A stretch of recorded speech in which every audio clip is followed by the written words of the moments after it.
was awesome playing, man. Hey, cheers, everybody. Guys, we have got Brad from the metal band Must Not Kill. Me. Dude, thank you so much for being here. Man, thanks a lot, man. Excellent playing, by the way, man. Oh, I love your style. So some of you might remember that Brad was on the podcast, the Drinking with Drew show. I was on with you guys. That was a few weeks ago, man. Yep. And you and I got to talk, and we met for the first time. Yep.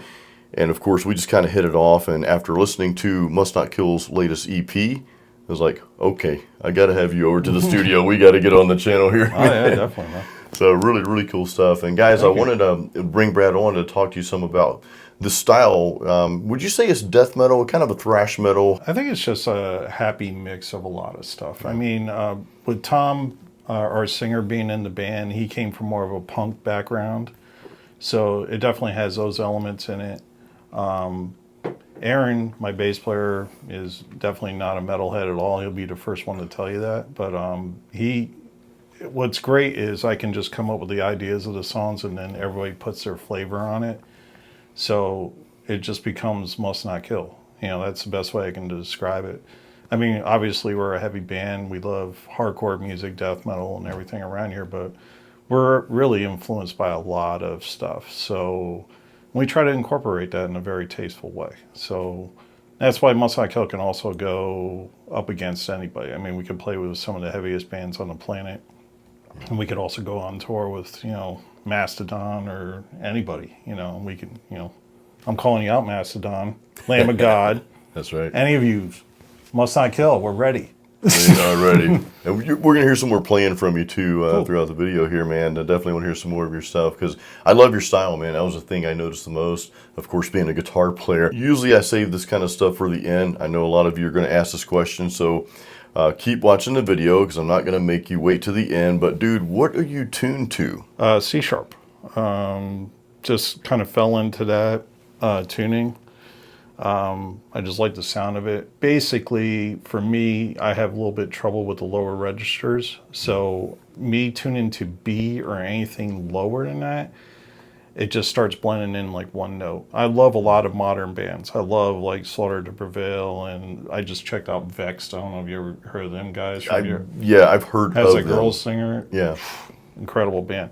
But for me, they're tuned so low, and I can see they're actually doing some other stuff on the fretboard, and I can't pick it out because it's so low to me. So I got to the tuning where I felt comfortable with it, and I could actually, be able to do what I do rhythmically and still able to pick up all those notes while I get blended into the mix. I'm glad you brought that up, man, because, I've had the 7-string sitting on the wall over there for a long time. I recorded an album in 2019 with it, and you guys watching, you're very aware of my struggle with the 7-string, my love and dislike relationship I've had with it, kind of toxic there. But that's one of the things that I notice is, and I know there are a lot of bands out there that play lower notes with clarity, but you bring up a good point. And when you get so low, it's kind of hard to hear what's actually going on. You see the fingers moving, but so C sharp standard seems to be, it's punchy, dude. I can hear everything you're doing. Yeah, that's why I like to stay in that realm. Yeah. For me, it works. I mean, I know today a lot of kids are into the drop A's and all that stuff, and hey, I love those bands too. But for me personally, C sharp works. And it just works for the band and the music we write. So I also use to keep, because I love Floyd Rose's, obviously. I mean, if you watch my playing before, I bend a lot. And I love to use my palm on the back of the trem instead of pulling it up. I actually love to force it down with the palm of my hand because I'm still kind of muting. Yeah. At the same time, gives it a little unique overtones on it. Sometimes. I like that. I like what you're doing. Yeah. I saw that. I'm like, dude, he's doing a lot of cool stuff with that. So, but when I was messing around with string gauge, I was having trouble with intonation and stuff, but I got turned on to, I've been playing DR strings forever, since probably the mid-90s, and they make an 11 to 54 set DTTs, which is drop-down tuning. For me, with the Floyd and that tuning, it stands perfect. I mean, the trem's nice and flat and straight. And awesome, man. Yeah, I got dialed in, so it works good. Now, this guitar, dude, we've got to talk about this guitar, because this is cool. I mean, these skulls you have on here, like, this is custom work here. I mean, Talk a little Is bit there about something special about this? There's a lot special about it, man. This guitar was built by John Hill out of Cleveland. He used to be the master builder over at Dean Guitars as well. That's where I met John back in the day. To be honest with you, I forget what he used to call this model, but I called it the Bomber because I have another one. I love World War II motif stuff, so when I got that one, I was in heaven having that. But yeah, he built me this 24 fret, solid mahogany. It's got a nice grain on the top of it too. It looks a little crappy now because I play my guitars. I don't just collect them. So there's a lot of sweat and gunk on here. Yeah. Original Floyd Rose. Yeah, I bought these custom pickup rings. I think I got them on Amazon like those, or man. something. But I thought they just look cool. I love skulls. And, it's mandatory on metal. So. John actually had this on his other model of the guitar. I don't know if you can see that. It's like a cross. But on another model guitar he uses, he does a one pickup. Okay. And he puts the cross up here, but he puts an LED in it. Oh, cool. And when he does the passives, he actually rigs it where he can tap the passive pickup and it lights the LED up. Oh, that's cool, man. So that's really cool.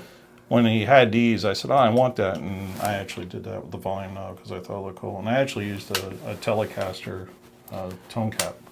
Wow, dude. Okay. Because I like the way it looks. It looks more like a stick shift. Yeah, I like that. It's cool. I don't like plates on my guitars because you never know when you have to do an adjustment. That's true. I think they're a pain in the ass. I got a big brass block in here. Of course, some Floyd Rose upgrades. Go to FU Tone. You won't be disappointed. The hype is real. The stuff is great. I use 8185 EMGs. Been using them. They're on all my guitars. Yeah. Once again, it works for me. I know pickups don't really mean a lot. I know there's been some things on the internet. They can get the same kind of tones with JBs and 59s, which I love that combination too. And the bare knuckles and the Marzios and wherever else is out there, because the tone comes from here.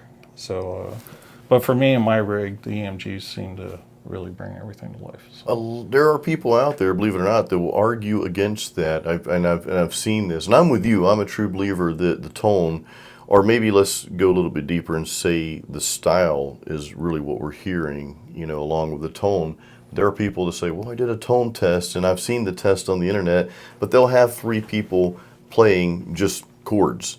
So, of course, the tone's going to be the same, but when you add your own intricacies, your own style of playing, that's when things really start to change, not only with the style, but in my opinion, even the tone itself, the way you attack, the way you pick, the way you approach your instrument and your notes. So I think that has a lot to do with the tone. It absolutely, 100%, because to share a story with that, back in the day in New York, I had a band, of course, and the other guitar player in the band just got a Rocktron set up. So you had the Rocktron Pro Gap, remember those? Yes. And I was running, I think I was still running an ADA. Remember those? I remember the ADAs. Man, so I was running an ADA with like a Marshall valve stack because I like to be in pain. So anyhow, I was running that, and he got that Pro Gap, and I was just like, oh, let me check that thing out. And he got the IntelliFlex to go with it. So back in the day, they used to run more separate rack rigs. They didn't have them all incorporated like they do now with the Kempers and all that stuff.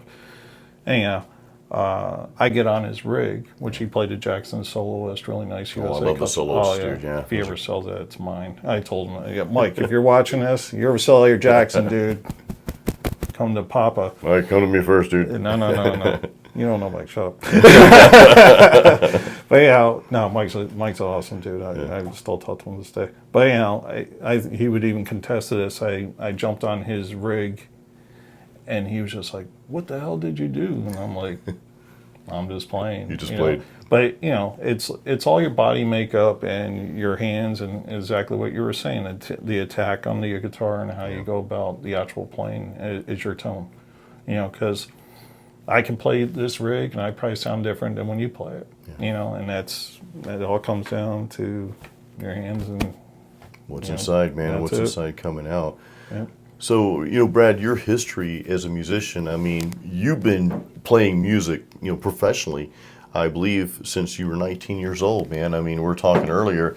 I'd love for you to give us a little bit of history, not only about Must Not Kill, because I know that started, I think, back in 2004, if I'm not mistaken. Yep. Can you take us back, briefly through your teen years when you started playing music professionally? You've been doing this your whole life, man. Yeah, I mean, I started even before that, playing out professionally. I think my first professional gig, I was probably 14 or something like that, and I've always been playing. I was lucky. I grew up in upstate New York, and I was lucky to have actual music programs in my school. So when I got to junior high school, they actually had a guitar class, and I took it. And I was telling you this story before, was that it seemed like that summer of going out of grade school into junior high. I went to junior high, and all of a sudden all my friends were like these incredible musicians. So I'm like, what the hell happened, man? I was just like, and I felt so left out. So that really like got the ball rolling for me to learn how to play. And when I realized I could get basically free lessons at school, I signed up for the course. Didn't really learn a lot because they were teaching you row your boat and that kind of crap, Yeah. So it wasn't like, hey, I want to play some, this new wave of British heavy metal that was, coming out, because we're old. We are, dude. So, it took a lot for me to get into what I do now, and just going through different styles. But I didn't talk to this before, but what really attracted me to any form of music is I can hear the pain behind it. I don't know if that makes any sense, because I actually started playing blues, and you'll notice when you watch what I was doing solo-wise, I was actually doing like an E-A. You guys are going to hear that in a second, by the way. I want to have you play some of that. I was playing more like blues stuff. Yeah. And that's what I grew up with. And that's because my friend at the time, he was really into like the acid rock 70s stuff. And, like Cream and Hendrix and Blue Cheer, which I still think is the first heavy metal band ever. I don't know if you listen to Blue Cheer. Blue Cheer. Huh. Their version of Summertime Blues is probably one of the heaviest things you'll ever hear. And I think they're the godfathers of all that real sludgy stuff that's popular today. Wow, man. But yeah, you listen to Blue Cheer, very I'll go back and underrated check that band. out. That really started driving me. But I remember even hearing that stuff, and I don't know if you were like this at all, Jason, but it was like, I only like bits and pieces of songs. And I'm with you, yeah. And like I get to like like Children of the Sea of Sabbath. You got that nice mellow. Is my guitar still on? Oh no, it's not. But anyhow, you got that mellow part in the beginning, and then you get into that real heavy. That's the part I liked. It was like dan, that part, and I'm like, I like that part of it. And it was. I was always attracted to more of that, just like aggression stuff. And this is before thrash metal. So this is before even the new wave of British heavy metal even hit. Wow, man, yeah. So I'm trying to figure all this shit out. Like why, my sound isn't there yet. And I remember when I was home, even just trying to practice guitar, my friends would bring up, what kind of stuff are you going to play? You going to play country, blues, rock? And I remember always telling my friends, my style of music hasn't been invented yet. I love it, dude. And then it all changed when I was in high school. My friend handed me 2 albums, Metallica, Ride the Lightning, and Slayer Hell Awaits. Ooh. And I went home that weekend, and I came back to school. That money changed, man. That happened to a lot of us, man. I mean, we're talking earlier about, am I older than you? I can't remember. No, I'm a little, you're older than me. Yeah. So my first Metallica experience was Puppets and Justice. But like you just said, it changed me, man. That, because before you heard Lightning and the Slayer album, you'd probably never heard anything close to that. No. You're like, what is this? And like, okay, I'm home. I'm all of a sudden you've got your calling, whether it's this is what you listen to, or like we started playing, music at that point in time or before that. But it's just like, okay, we're here. This is our world, But it's talking about world, and I like that, because when I went back to school, a new world opened to me. Because that's when I noticed the kids with the painted denim jackets with the Bonded by Blood album cover on it. Man. You know, a friend of mine had the one at Hetfield with his middle finger out, you know, just, you know, and the Motorhead and all this stuff. And then literally what I did was I ended up going to our local music store, and then I'm looking for that stuff. I'm like, Exodus, Bonded by Blood, I gotta get that. Motorhead, what's this? Oh yeah, I gotta get that. You know, I like the album covers. And a lot of stuff we chose by the album covers. It had like a good album cover, you just went for it. But yeah, that whole new world opened for me, and I never turned back, and then I knew what I wanted to do. But, you know, it's crazy because I still held on to the blues. You know, I still held on to, and I got to see Stevie Ray Vaughan 3 times. Oh, man. And to me, watching him play and just being drenched in sweat was like what I wanted to do every night performing, which is in like Angus, you know, seeing Angus just being, you know, having his good SG waterlock because he's just like going for it every night. And it was just like, to me, that really drove me was the performances too. And Stevie Ray live was just so intense. I mean, he meant every note he hit. It was just an incredible experience to see it. Just passion. And then, you know, fast forward, I mean, you started playing live music, man. I mean, you started touring with bands, and I mean, that was your life, you know. I remember asking you earlier about, you know, your tour schedule and that sort of thing, and you know, I was telling Brad, I'm like, dude, I'm a little jealous because I mean, I've been playing music my entire life too, but not at the level that you've been playing at, not at the pro level, touring the world. You've been all over the place, man. We're talking about your experience in Japan with at the temple with the monks and stuff. It's pretty cool stuff, you know what I mean? But how was that though? I mean, you never really worked. I know you worked jobs and that sort of thing, but it wasn't like the typical job. Everything you've done has been related to music. Yeah, I was fortunate. I mean, when I started getting into the workforce, I mean, my good friend of mine, I'm still friends, Steve Keeler up in New York, has Rock Fantasy. He was kind enough to give me a job there, and it was literally one of my first jobs I had doing anything like that. And, you know, just being surrounded by music. And then even from there, I worked for a record label. I worked for Caroline Records, and was always submerged in music. And even when I was kind of an off job, I worked at a movie theater when I was younger, but it was still like entertainment. It's entertainment, you know? man, yeah. I did, you know, some voluntary work at theaters and radio stations, but I was just lucky, man. I never really had that, you know, other field. I always seemed to be submersed in music, which is great for me. I mean, I just loved it, and it just, you know, drove me more to play. You know.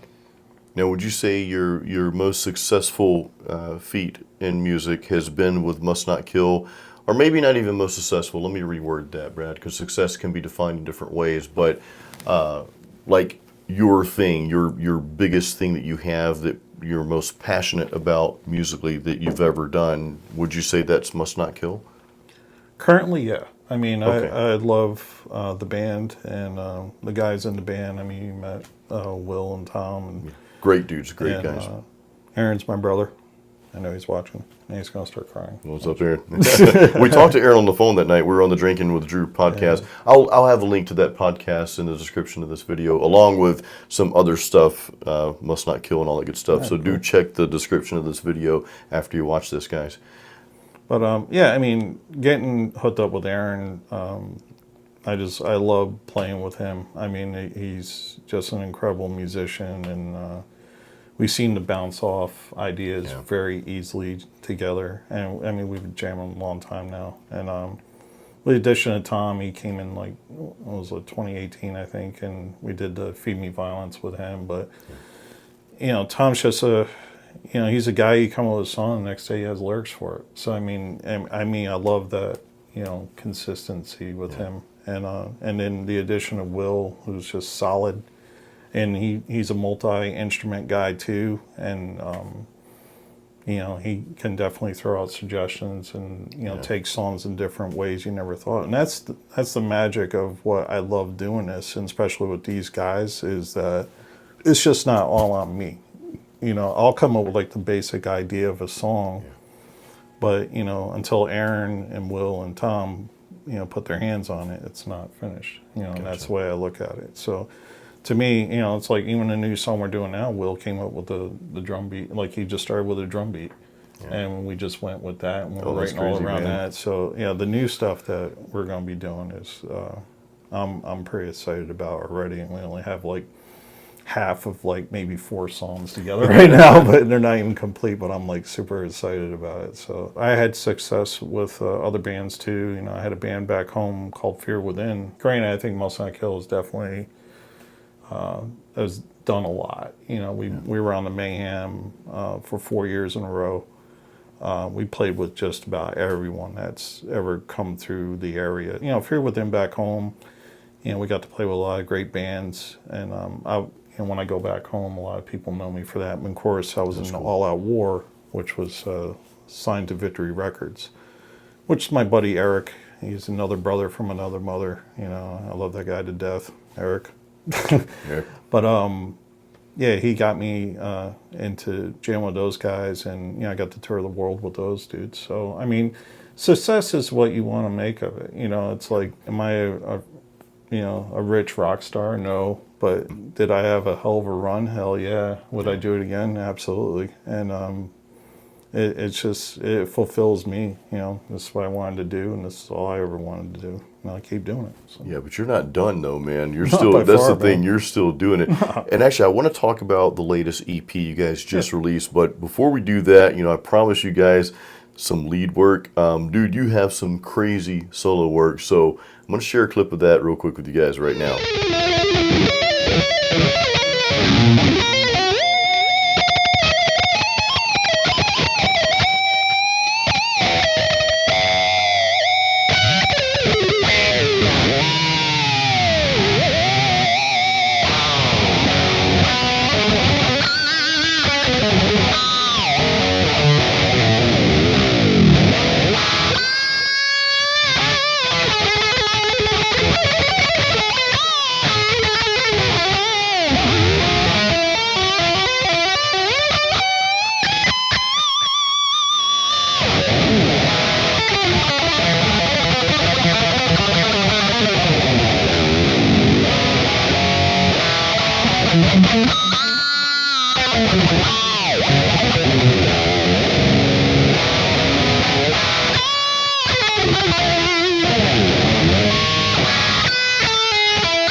Dude, that was amazing. I mean, that was some wicked playing. I heard some of the bluesy type stuff. I could hear the undertones of the blues in there, especially after you talked about it, you know.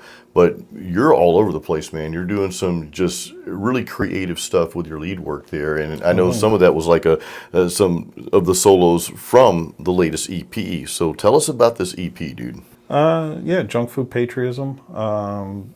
Basically started as Must Not Kill was retooling again. We lost a couple members in the band. We decided to go as a 4-piece again, and we were trying out drummers. And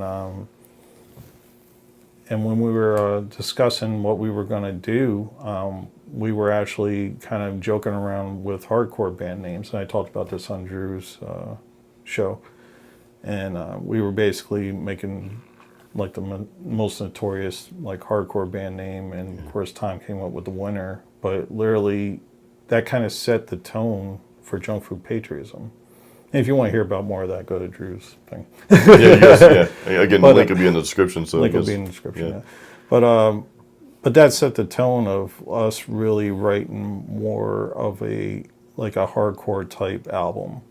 And I've always wanted to do that, and Tom certainly wanted to do that. So we were, that was really what motivated us to go forth and write the songs that are on there. So and that's how we approached it. That's how we attacked it. You know, it was just the whole time I'm thinking New York hardcore. I'm thinking, you know, old school thrash and death. You know, which Must Not Kill always incorporates in the rhythms and stuff like that. And yeah, I love it. I think it came out great, man.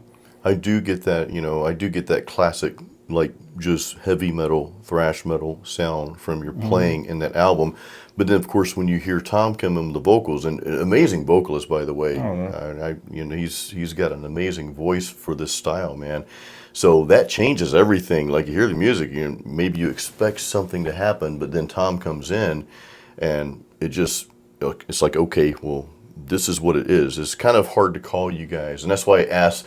I kind of feel like an idiot now. I was like, so what would you say the style is? And I almost don't like that we have to have all these subgenres. I mean, I know they Yeah, exist, I'm with you. but it's like, it's just, you guys are must not kill. Yeah. And that's just it. It's metal. Yes, it's metal, but it's not this or that or that or that. It's a combination, I think, of all your styles brought together. When I put Must Not Kill together, I never wanted to be categorized into any just one genre at all, because I want to be able to play with everybody. As I said before, I was calling out Metallica, Lamb of God, whoever, I don't care, Nickelback. You want to get your head stomped in, bring us on tour, Yeah. So it's like, I don't care, but I wanted us to have that freedom and not be just, okay, only people we can go on tour with is, Cannibal Corpse or Deicide. Gotcha. And Yeah. nothing, I love Cannibal Corpse, I love Deicide, nothing against them, and I would go on tour with them in 2 seconds. But, I wanted to have us where we were just open to be able to play with anybody. And that's been the mission statement since the day one. Even our previous recordings and everything else we've done has always been, I don't want it to sound just straight blast beats. I don't want it to be, just thrash or, horrorcore. I want it to be a mix of everything so we can just blend right in. I have a lot of respect for that, man. I find myself the same way, and I find myself, even with this latest album that I've been working on, which is coming out soon, guys. I know we've been talking about this for a long time now, but and I promise you it's coming. It's in its final stages, but I'll get hung up sometimes like, well, this is sort of going in this direction, so do I need to make all the songs go in this direction? And I'm like, no, wait a minute. Just stop overthinking and just write the damn music, man. Just like write what's coming out. Well, you just hit it on the head. When you start overthinking a song, and then that's when it just turns into this frustrated mess.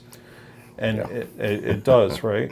Because you can sit there all day long and be like, how come this part won't work in this part, and why? And then you get to that point where the whole song sounds like crap. That's when because I do the exact same thing as everyone else does and what you do. But for me, what I do is either I'll step away from the song and play something else, which usually helps, or I'll just step away from the guitar and just listen to music for like a solid week.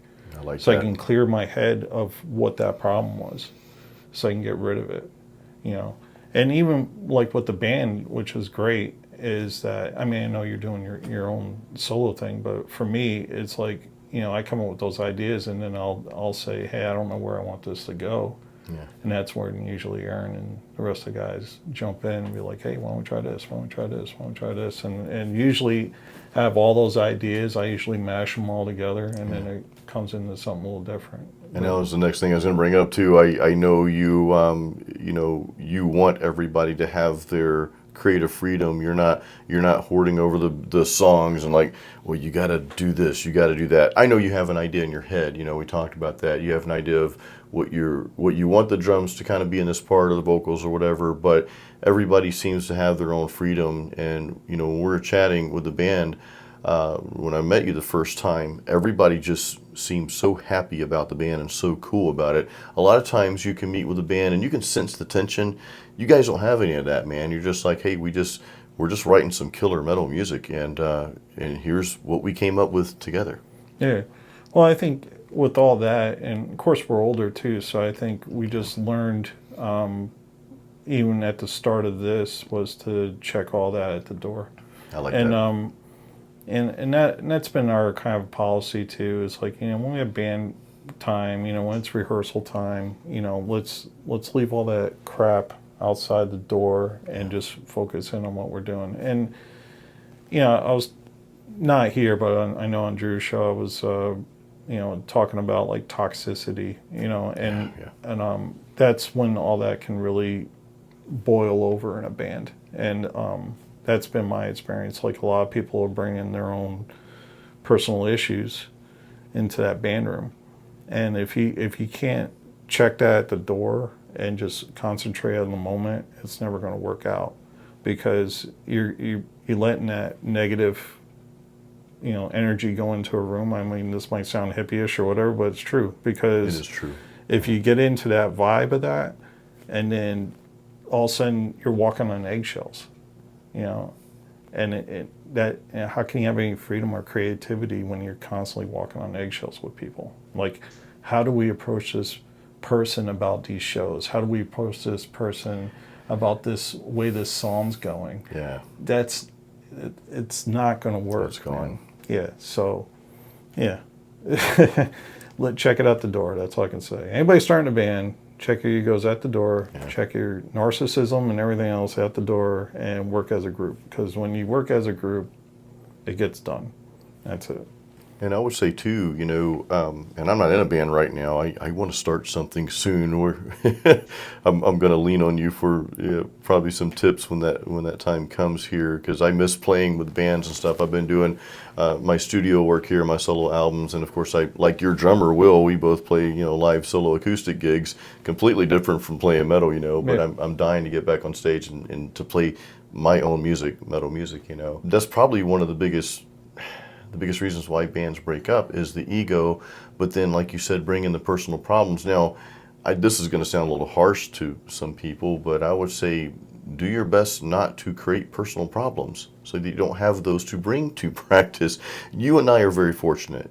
We have a lot of things in common, but we have wives that are extremely supportive. And dude, I don't know what I would do without mine. And that's got to be a huge thing, especially with you. You're out there touring and going all over the world, so you've got to have that support. If you don't have that support at home, that's literally 90% of it. I mean, if you don't have a good foundation at all at your home and with your family support, it's hard to do this. I mean, if music was easy, everyone would have a band. I mean, literally. And like in my case, I have 3 other guys that I'm trying to get on the same page to have the same vision and the same drive. Yeah. That's hard to do. I mean, it might sound easy, especially when you're younger. Oh, you're going to start a band with my buddies and it's going to be great and all that. It is a difficult thing to do. But if you can find the right bunch of guys like I have right now, it's a pleasure to do, and it's a lot of fun. And when it's fun, then there's no stopping you. That's the main thing. You got to make it fun. I mean, if you get a guy in a band that he's just negative and he's a pessimist and everything you do is like he's just waiting for a pending doom, that guy needs to go, man. I mean, that's it. I dealt with people like that for a long time, and it probably stopped me from achieving my goals, music, because I was dealing with that. But I was dealing with it because I liked the guy, It's a double-edged sword when you're working at that. But you get the right guys, and you know how to have fun, and everybody can just work together. It's you get a strong band. Now, would you say you also have to have a business mind as well, or at least somebody in the band that's got that mind, and everybody's kind of on board? It's like, yeah, we're having a good time, but you got the financial part of it as well. I mean, I know some bands pay to tour. It costs a lot of money to go on tour, so you've got to have someone reading contracts and stuff like that, especially when you're doing with labels and the venues. I know there are some funny things that can happen with venues and that sort of thing, merch and that sort of thing. So that's probably a big part of it as well, isn't it? Yeah, I mean, if you get signed to a label, I mean, you definitely got to read every word of a contract. I mean, you don't know what you're getting into, and be honest, I'm probably the last guy you should talk to about that, just because when I was with All Out War, they were already signed to a label, so I wasn't really signed to Victory Records. So I was more of a hired gun, to play. If the album came out, that would have been a different thing. But, Different, sir. Yeah. That's going to be my book later. Yeah, I mean, the music scene has changed so much, and even the business aspect of it has changed, that even, I was telling you before, I'm at a loss with it, because, it seems, it's got to be more of a social media attack than it was back in the day. I mean, there wasn't no social media when I was starting. So, I mean, usually when you started out back in my day, it was like, you make a demo, you shop it around the labels, hopefully someone would pick you up, and then they're going to pretty much take you for everything that you had until you get to a better label and people that actually wanted to help you, then you can make some money at it. But yeah, it's a different beast now. And like label wise, I don't know, if you have a bank behind you, if you got money in the band, you don't really need a label, because that's all a label really is a bank. They're going to pay for your studio time, and they're going to pay for all this stuff, but they keep a tab on all that stuff. So, you thinking they're owing you all these royalties and all that stuff, and they said, well, we spent $30,000 on you, and we're still recouping all that. So. And see, that's why I brought that up too, because you guys know I'm independent, and you guys are as well. You're Must Not Kill is you guys are your own label pretty much. You're independent, and you can release. I think you guys release through DistroKid. I've been using CD Baby, and I would much rather. And you guys watching, if you want to release your music, I'd much rather see you, instead of trying to chase the labels down. I'd much rather see you learn to do what the label's doing, and the core of it is just marketing. You guys know I have this YouTube channel. If I release my album, whenever it comes out, it won't be tomorrow, but I've got a marketing outlet for it here. And of course, we're talking about your latest EP now with Must Not Kill. Hey, I hope you guys check it out as well. And these are the kind of things that I think that can really help get your music out there, doing what the label's doing. What's good about just doing it yourself nowadays, which I was talking before with you, is I'm horrible at social media. I'm trying to get better with it, and he needs a man's like this. He needs a YouTube channel, doesn't he, guys? Who wants to see Brad on YouTube? Yeah. But Must Not Kill FL on YouTube, by the way. That'll be in the description of this video, guys. What's good about doing this independently is that you basically have the freedom to create without a time clock over your head. And with labels, they give you the money, but you're in a studio, and then they're billing you by the hour, and all that stuff. And then you feel like you're under pressure to write these songs in a certain length of time. And what I noticed, like, since my last experience to this, is that we really took our time writing this album, and it was more of just artistic freedom with it, and it helps. I mean, it just puts you in a better state of mind, especially being creative, and you're not so worried about the business aspect of it. You worry about that after the album's done, and which is more of a relief for me, and I just like it better. I just seem to flow with that way better with me. So that makes any sense. I don't know. It makes a lot of sense, dude. It makes a ton of sense. Dude, I want to hear you jam. I know you guys want to hear him jam one more time, because there's some meaty rhythms coming up. But is there anything else that you'd like to tell, my audience? First of all, thank you for being on the channel. No, thanks for having me. Really, and I'd like to have you again. Actually, hey, if you guys want to see Brad on here from Must Not Kill again on the channel, I am please. here for you. Yes, please drop a comment. Let us know.